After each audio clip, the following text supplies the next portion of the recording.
This is the Market Your Business Like a Pro podcast, episode 52.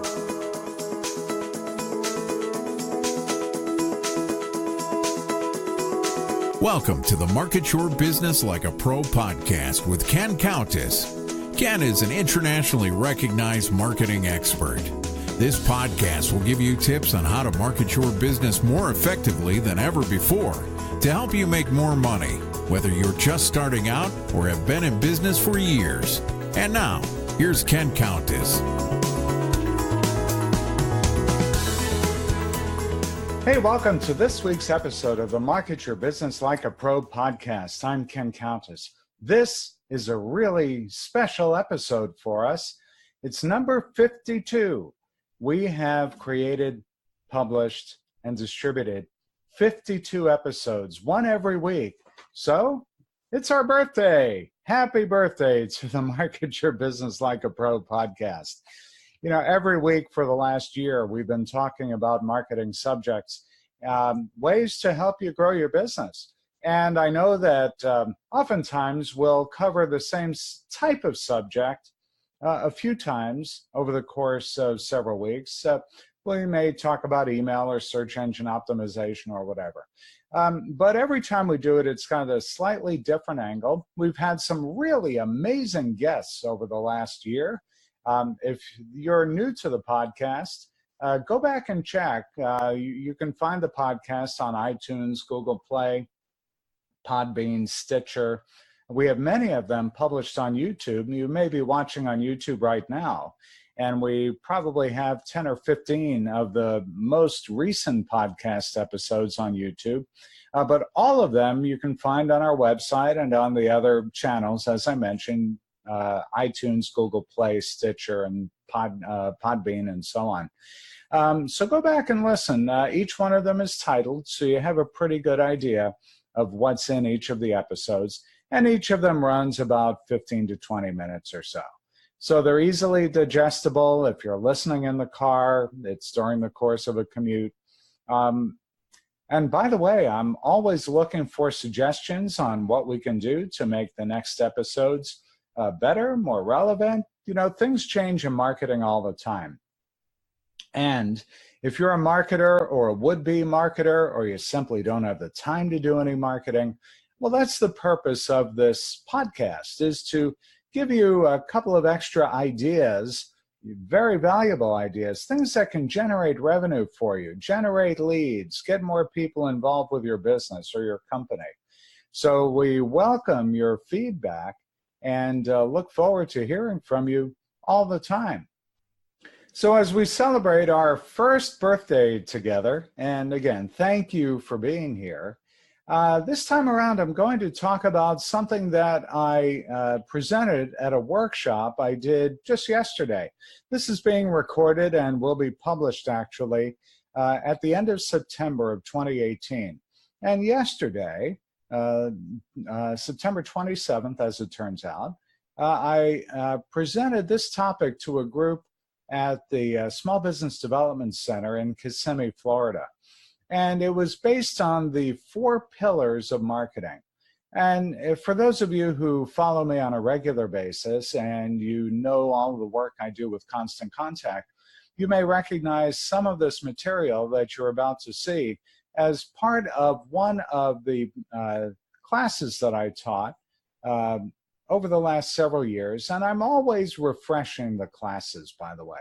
So if there's a class or a workshop or a webinar that you've attended in the past, this may have the same title as something you've already attended, but it will always have fresh new material. So this time around, this is from a class that I taught called the Build Your Marketing Toolkit class, and it focuses in part on the 4 pillars of marketing. So during this podcast, I'm going to cover them very briefly and go over them in more detail, perhaps in future podcasts. So if you're ready, let's go. You know, marketing isn't just about advertisements or emails that you send.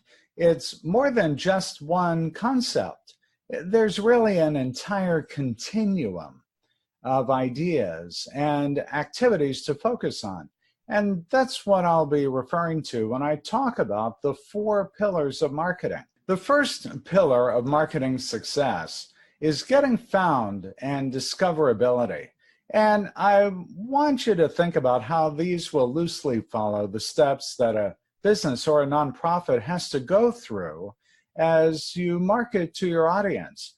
And the 4 primary pillars of marketing look like this: getting found and discoverability, engaging and nurturing relationships, putting out some campaigns that drive action, not just marketing for marketing's sake, but campaigns that actually do drive action. And the 4th pillar is about analytics and making decisions based on the data that you've received from the marketing campaigns that you've done. So now let me just take a minute and talk about getting found and discoverability. That's the pillar that we'll talk about during this episode. We'll talk about some of the other pillars in future episodes. So in terms of getting found and discoverability, the very first one is mobile campaigns. What do I mean by mobile campaigns? Well, very simply, it's that we are all using our mobile phones more and more and more. In fact, we seem to be addicted to them, aren't we? All the marketing you do today should be focused on a mobile audience. This is very different than it was just a few years ago. Now we have our phones with us all the time. There are some studies that say that we have our smartphones within arm's reach 22 hours of the day. You'll see in just a minute what that translates to in terms of how you should be presenting because of the amount of time people spend on their phones. But the reality is that if the marketing campaigns you're doing are not mobile responsive, the odds are pretty good you're going to miss out on an opportunity. And when I say mobile responsive, I'm talking about making sure that your website is something that will appear well on a very small screen. I'm talking about your Facebook and LinkedIn and Twitter campaigns. I'm talking about email marketing. The good thing is that today, emails that you create on virtually any service are mobile responsive, meaning that when you send them out, they will automatically reformat themselves to look well on a desktop device, a laptop, a tablet, a smartphone, and so on. So always think mobile. Next, search and search engine optimization. We are increasingly using our smartphones to search when we're on the go or even when we're in our office. And so it's very, very important that all of the marketing activity that you do is responsive to someone's search request. Many of us will now pick up our phone and say something like, "Hey Google, tell me where the nearest restaurant is," or "Hey Siri," or "Hey Alexa," or whatever the mobile device or the artificially intelligent devices are that you're using. So be thinking about updating your marketing collateral, and in this case, specifically your website, to make sure that when someone is doing a search, and more often now in plain language, because once again, we're talking to our devices to have them help us find what we're looking for. So take a look at how well your site, your campaigns are responsive to someone searching on the go. Which takes me to SEO. Search engine optimization is continually evolving. And while verbal search isn't quite at the level of typing out the search, you have to be thinking about the fact that people are now searching in plain language more than before. They aren't just simply typing in a couple of words and hoping for a good result. As we do more verbal search, that's going to change the search engine optimization parameters, meaning that when the search engines, Google, Bing, even YouTube for that matter, when they hear what you're searching for, you want them to deliver the result, and you want them actually to deliver a result that includes your business in that result. So be sure to focus on search engine optimization and how things have changed so quickly in just the last few years. Let me move on to social. Social media is something that, as you know, if you follow this podcast, it's a very important part of your marketing efforts. Social media in and of itself isn't driving sales as much as people would hope. Oh yeah, absolutely. You'll get people who put out a Facebook company page, a LinkedIn page, they'll put stuff out on YouTube. But by and large, people are not yet buying as frequently on social media as they are with email or directly on a website. So you want to be sure that your social activity is captivating enough to drive people to your website, or that your email marketing campaigns do have a social element connected to it. Social media is something we all know. Some of us have grown to love to hate it or hate to love it. But the fact is that 2 billion people are on Facebook. Closing in on 1 billion are on Instagram. 500 million are on LinkedIn, and so on. So because that's where your audience is spending an increasing amount of time, it's important that you incorporate social media in your marketing campaigns. And let me add this footnote. I'll get people who say, I'm not on Facebook. I'm not going to use it. I'm on LinkedIn. I'm going to use that. Well, that's all good and that's smart. However, you have to be thinking about where your audience is. And so while you may not be a Facebook aficionado, your customers may be. So it's important that you have a presence on all of the channels where your audience may be.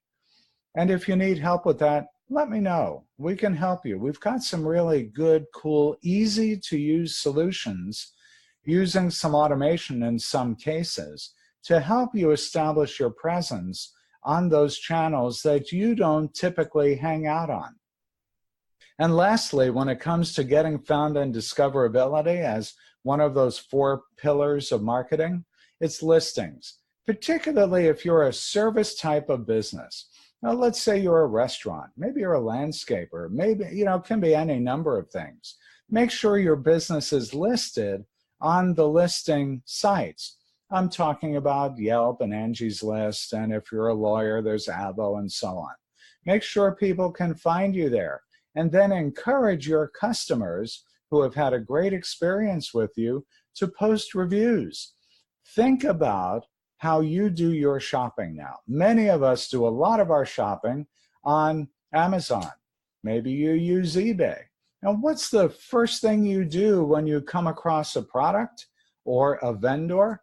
You look at their reviews. If it's someone who doesn't have good reviews, you're likely not to do business with them. So on the flip side, if you're a business that has a lot of customers, consumer, B2B, and so on, make sure you encourage your customers to leave reviews for you so that people can have the confidence in you when they land on your page, wherever that may be. Let them see what a great business you are, how you focus on your customer relationships, how you enjoy doing business with people. So that's the first of the 4 pillars of marketing. And I mentioned a few minutes ago that I wanted you to be thinking about how addicted people are to their mobile devices.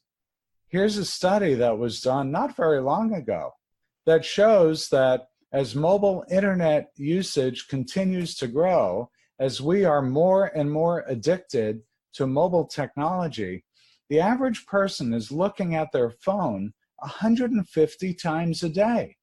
The class that I was giving yesterday, I encouraged people to have their phones in front of them, and I chuckled to see how many times people were glancing down at their phones. They wanted to see that email that came in, or maybe they got a text message, or whatever it happened to be. The simple fact is that we're using our phones more and more and more. And by the way, talking about phones, You can sign up for our weekly email, get a few freebies along the way as well. If you text Marketing Coach to 22828. If you're watching on YouTube, you see it on screen. For those of you who are not using the video component of this podcast, go ahead and text Marketing Coach, all one word, to 22828.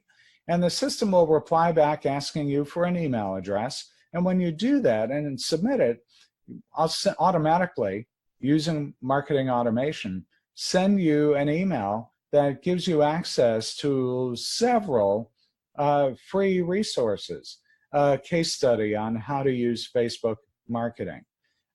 You'll get a PDF of a presentation that I did recently and a few other goodies as well. So I hope you'll take advantage of that. I want to thank you for joining me today on the Market Your Business Like a Pro podcast. Once again, this is being recorded at the end of September of 2018. Coming up in the next few weeks, we have a couple of great all-day workshops. One of them is on site and one of them is online. You can sign up to attend an all-day workshop that we'll be doing online. And so it runs from 9 to 4 Eastern time.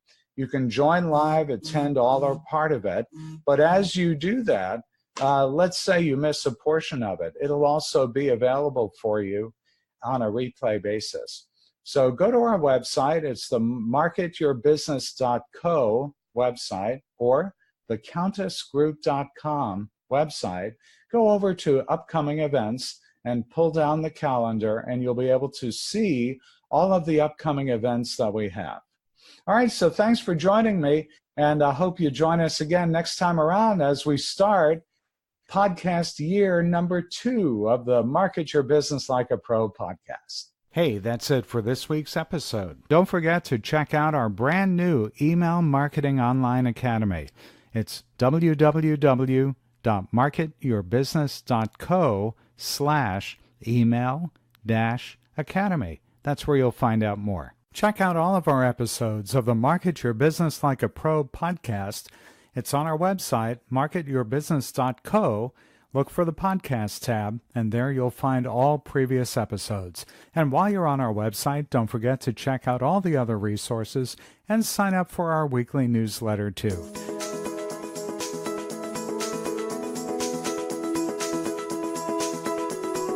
Thanks for listening to the Market Your Business Like a Pro podcast with Ken Countess. Be sure to visit marketyourbusiness.co to access show notes, discover our fantastic content, and sign up for our mailing list. Have questions? Send Ken an email, ken@thecountessgroup.com, or Twitter @CountessGroup. See you next time.